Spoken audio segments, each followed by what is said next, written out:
This episode of Policing Matters is brought to you by Lexipol, the experts in policy, training, wellness support, and grants assistance for first responders and government leaders.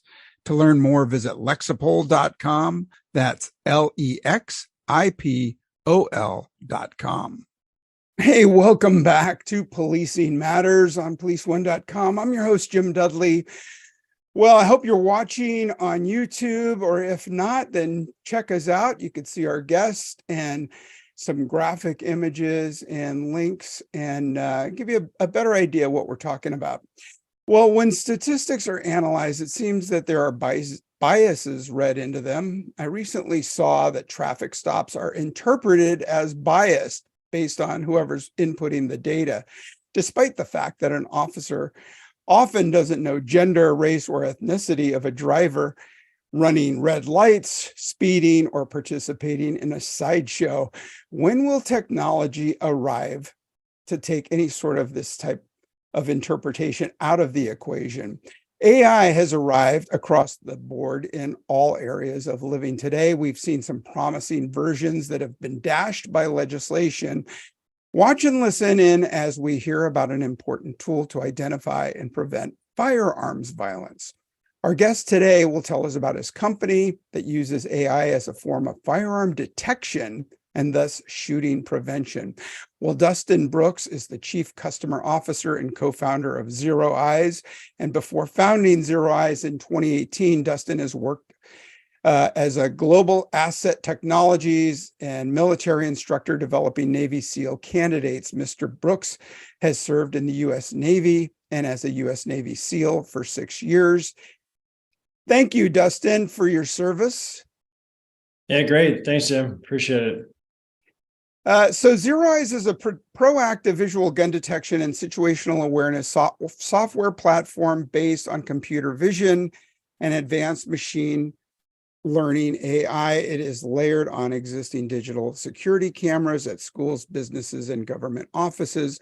The technology is designed to identify illegally brandished guns and instantly send messages to the ZeroEyes Operation Center, which are staffed by military and law enforcement veterans 24/7, 365 for human verification. Once these experts verify that a gun has been identified, they dispatch alerts and provide situational awareness and actionable intelligence, including visual description, gun type, and last known location of the shooter to local staff and law enforcement as fast as within 3 to 5 seconds from detection. Wow, this is a game changer. Tell us about it, Dustin. How was it developed? Who came up with the idea? Yeah, great. So first, thanks for having me on. I really appreciate it. So the ZeroEyes platform was founded by myself and 4 other members. Three of those other members I served in the SEAL teams with, and then one of them came in contact with as we were starting to build out the organization. The idea sparked from the Parkland shooting that happened in 2018. Our CEO, Mike Laif, had multiple kids in the school district, and they were coming home, and just like when I was growing up, they were doing drills, but instead of tornado drills, they were doing active shooter drills. The kids were pretty shaken up about it. And having the background that he did, being in the SEAL teams, security was paramount, for his own family, for his community and everybody else. So he started engaging with the school district and the SRO there on site, and asking them, what they were using for security, how they were thinking about security. And as a parent with the background that he did, how could he support? And started realizing that they had a lot of camera systems, a lot of cameras that were up at the school, and nobody was really watching them or doing anything with them. They were all reactive solutions. So a fight would happen or a theft would happen in the parking lot. So looking at the landscape of security with metal detectors and more personnel on site, everything is kind of reactive position. And the question was, okay, in the Parkland shooting, because that was kind of the basis that we were going off of, the kid stood in a stairwell under a camera prepping before he went to the first hallway and started shooting. if there was some kind of technology that could pick that up and send it to professionals, security professionals, either the SRO on site or support responding law enforcement, and they got more actionable intel, could they end that threat quicker and faster? And that was kind of the thesis behind the software, is like, can that be built out? And through our team, our CTO, Tim Solzer, who has a brilliant mind with technology, we were able to start kind of putting the pieces together of what ZeroEyes is today, a fully fleshed out product with multiple customers all over the United States, with the sole purpose of being able to detect firearms through camera systems and send alerts to the personnel that need it, that actionable intel to be able to filter through the mess, get it, and respond appropriately.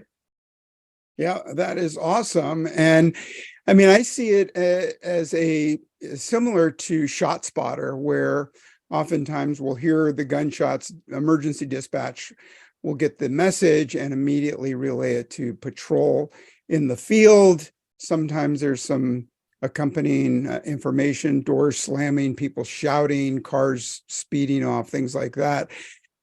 The premise is really exciting, but playing devil's advocate, doesn't it call for more cameras in public places?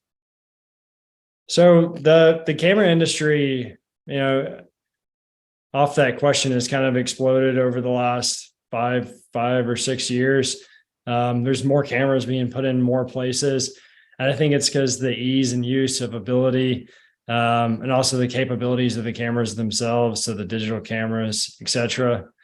What we looked at is a lot of the cameras that you see in public places, nobody's even doing anything with them. Sometimes people put cameras up as just like a deterrent for a space, or again, like a post-event analysis. Like, we have to put cameras up to be able to identify this terrible event that happened, or something like that. They're not proactively using them. All the places that we go to, churches, school districts, places of business, etc., they have security cameras.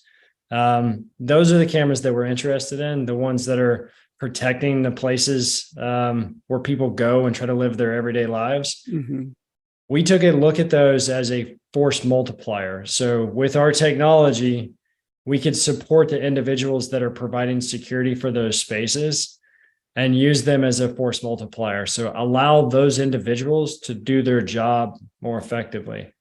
So back to your question, do we see that as an issue with more cameras being deployed? We see customers replacing old, outdated analog cameras that they have with better digital cameras, just to be able to support our technology, because they're so engaged with it and they see the use case and the effectiveness of it. Yeah, that's so great. And the idea behind ShotSpotter is, even if there's not a call made to 911, on its own, autonomously, the message is relayed that shots have been fired. And so is there an alarm, or how do operators catch something on a screen that shows someone with a firearm in a public place? Yeah, let's kind of talk through the workflow. So our software is sitting over on an overlay of a security camera that already exists at a place. Somebody walks past that camera with some kind of illegal weapon that's on the premise. So long guns or semi-automatic pistols, and then a variety within there. Our technology picks up that data, picks up that alert, moves it over to a 24/7, 365 manned operations center, either in Philadelphia or in Hawaii. And we have former law enforcement and former veterans that are sitting in seats as analysts. We call it our ZeroEyes Operation Center. Those individuals are getting those alerts and coming through, and they're asking themselves one question: is there a gun in this image or not? And if there is, then they dispatch that alert. That alert is then sent through a keyframe image. Just the image of the alert is dispatched to our client. And then our client has ways to configure their site to kind of specifically curate their needs. So we have a mobile app application. Everybody's got a cell phone on them these days. We can send the alert to a mobile app that comes with the keyframe image and a geolocation of the camera that actually picked up the alert on a map of their location. And then we also send a text message alert. So a little less technology inclined, a little faster, an easier distribution method of a link that the customer can click and it'll show the camera and the alert itself. We also have a desktop version of the mobile app that if they do have a security operations center, that we usually see people like to have it up in their operations center. So we've got a variety of ways to do that. Simultaneously, our operations center starts calling our customer, our primary points of contact at the customer site, just to get a two-way communication. Right now, there's an event. Now there's something going on. We want to verify with a human that, hey, you have received a ZeroEyes alert. So we're working to get as much information to our customers as possible in a way that works for their SOPs, their standard operating procedures, to start addressing some kind of terrible situation. So I'm guessing that you're contracting with people who want the service. What about in already existing government cameras, like on public transportation or in government buildings? Something like 20-25% of active shooters have occurred in government buildings. Are you linking up with them as well? So we work in three different verticals. We have education, which is where our organization really rooted in and started. We have commercial, which encompasses churches, synagogues, places of business, shopping malls, etc. And then we have a government solutions team as well. So we do work with local municipalities. We work with government buildings. We do have a deployment with a major subway system. So if there's a security camera and there's a need for information, we're finding that we definitely have a use case there. Oh, great. Well, the expediency is certainly there. Often in cases of somebody brandishing a firearm or firing, people aren't picking up their phones and calling 911. If anything, they're taking videos of the event. So you cut down on that middleman. We try to. Yeah, it's you would be amazed at the amount of, you have a law enforcement background, so you understand, but the amount of guns that are displayed in illegal carry areas or in churches or schools, etc., where it's not the security professional, it's just people with guns in those areas, and it's a bit concerning. Yeah, and so that makes me think about deconfliction, or if you are in a heavy firearm environment like an open carry state or a place where you've got law enforcement officers walking with sidearms on their belts and things like that. How do you weed those out? Are your analysts trained to dismiss those kinds of carry, or how do they distinguish?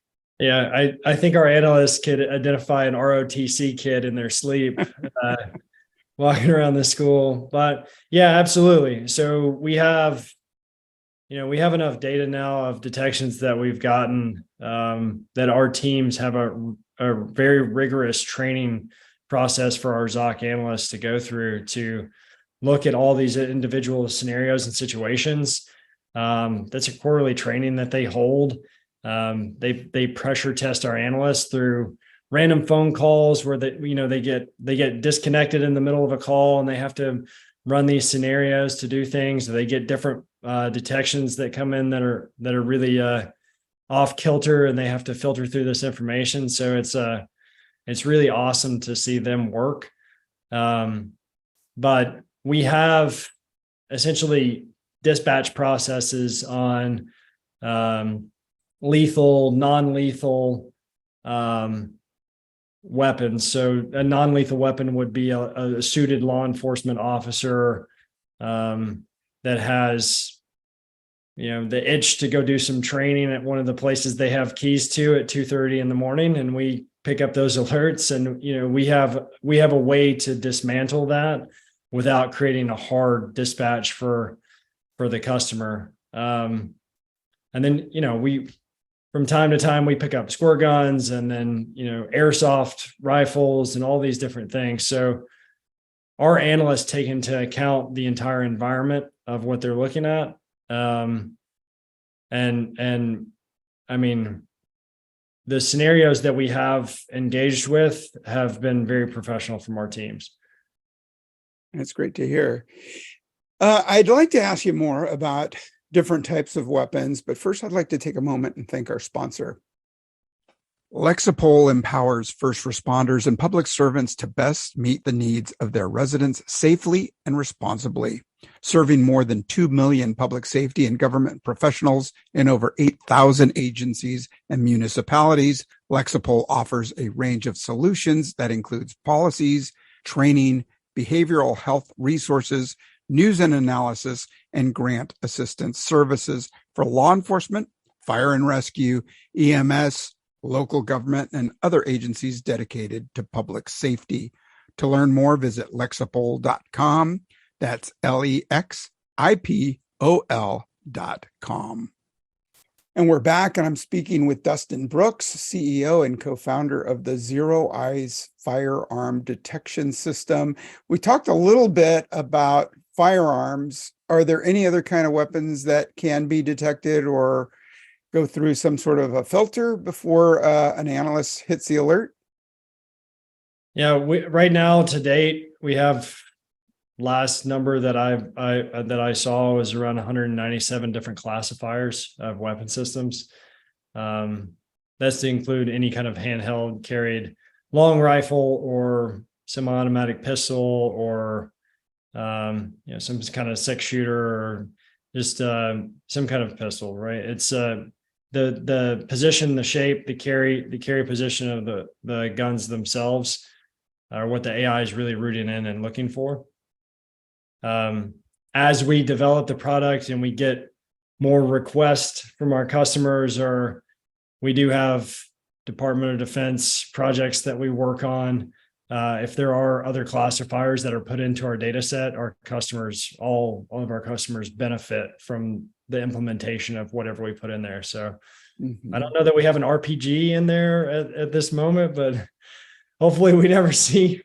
I don't know the last time I saw somebody attack a mall with an RPG. I hope that we don't see that, but if there was a use case for it, we'd definitely be looking at it. Yeah, well, if you go to Europe or abroad, you may want to start adding those to the system. Yeah. Hey, we've seen. Go ahead. I'm sorry. No, we've heard a lot of knife violence, right, or like fixed bladed weapons like machetes, etc. And that's a compelling argument could be made there to start focusing on that. But we try to take a broad stroke, right? Like what are the scenarios that have caused the most damage? And then let's start there and start really creating an impact. For sure. It's a great priority to have. Hey, we've seen gangsters posing with stacks of cash and drugs and firearms, of course, and cameras in the field. Can they be used to spot firearms on social media posts? And can you use that same, geo mapping to go trace back to where they originated? That's not a core function that we focus on. So we focus on the digital cameras, the security cameras that the customers have, and use that for object recognition. There is technology where you can ingest video feed and look for identification that way. It's not something that we focused on, not to say that we wouldn't at some point. But yeah, there's technology that can ingest video feed and roles like that and look for objects. Mm-hmm. Yeah, well, somebody figured it out for at least one NBA player who's in a little bit of trouble right now. Hey, where has the system been used, and what have you seen as far as successes so far? Yeah, so we're in 36 different states right now, a mix between K through 12, higher education, corporate clients, and then some of the projects that we have going on with the government. Um, you know, we've detected thousands of guns at this point. We've had one recently where we detected a guy in a public area with a pistol, and we were able to dispatch that alert to the appropriate responders, and within 2 to 3 minutes they were there on site and were able to attain the guy because they knew what he looked like and what type of weapon they had. That's another thing. If I mean, you're law enforcement yourself, if you're responding to a scenario and you know that you're coming up on a semi-automatic pistol versus a long gun or an AR type platform rifle, your response is going to be a little bit different. The people that you bring with you is going to be a little bit different. So we're really hoping that we can support and curate the aggressiveness and the confidence of responding, either law enforcement or security personnel, so they can mitigate the situation from being more than it could be. So we've had thousands of detections, a few dispatches where we've actually supported an attainment of an individual. And the more cameras we get on, the more that we keep seeing. Yeah, no, I mean, that's a great idea as far as discerning the type of weapon and tailoring the response. We've seen some agencies like Chula Vista in California go to a live 911 system where they sometimes have a drone accompaniment to get a better look. Can you tap into drone cameras as well to integrate with your system? I know our technology team, our R&D team, has some projects going on with the drones and dogs. So it's coming. We don't have anything deployed out in the environment right now, but we definitely have projects going on. I've seen the work that these guys are doing, and it's pretty incredible on what they can do. So yeah, like I said, if there's a use case, and we can use the technology to support it, the answer is yes. It's just a matter of focus for the business. Yeah, well, it's a great idea, long overdue. It's so great to see different kinds of technology coming into the law enforcement sphere and helping keep officers safe and people safe, places safe. I'm sure it would have a prevention effect as well once word gets out that it's out there. What else can you tell us? Got any final remarks about a successful operation where you've spotted firearms and got a good response and maybe stopped a mass shooting or at least a shooting at a building or a premise? Yeah, and to date, I can't say that we have stopped your traditional active shooter situation. It's coming. When I look at these things, it's not a matter of like, is another one going to happen? It's a matter of when. I'm from Nashville, Tennessee. Covenant shooting happened in my backyard, and nobody ever thought that something like that would happen in that area. Yeah. So to date, to say that we'd stop the traditional active shooter situation, can't say that, but we have identified thousands of guns and sent support to our customers and in that way. And we're going to continue, pushing on that use case. Mhm. Yeah, that's great. And yeah, Nashville, the response was terrific by the law enforcement officers there who responded quickly and decisively. And with technology like this, we don't have to have the incident to prove that it was prevented. And prevention is so hard and difficult to prove. But the number, if we keep the numbers down, that's a win for me, in my opinion. Absolutely. You never know how far these things can go. So it's, you mentioned that response. I mean, based on those guys' response, they saved lives, right?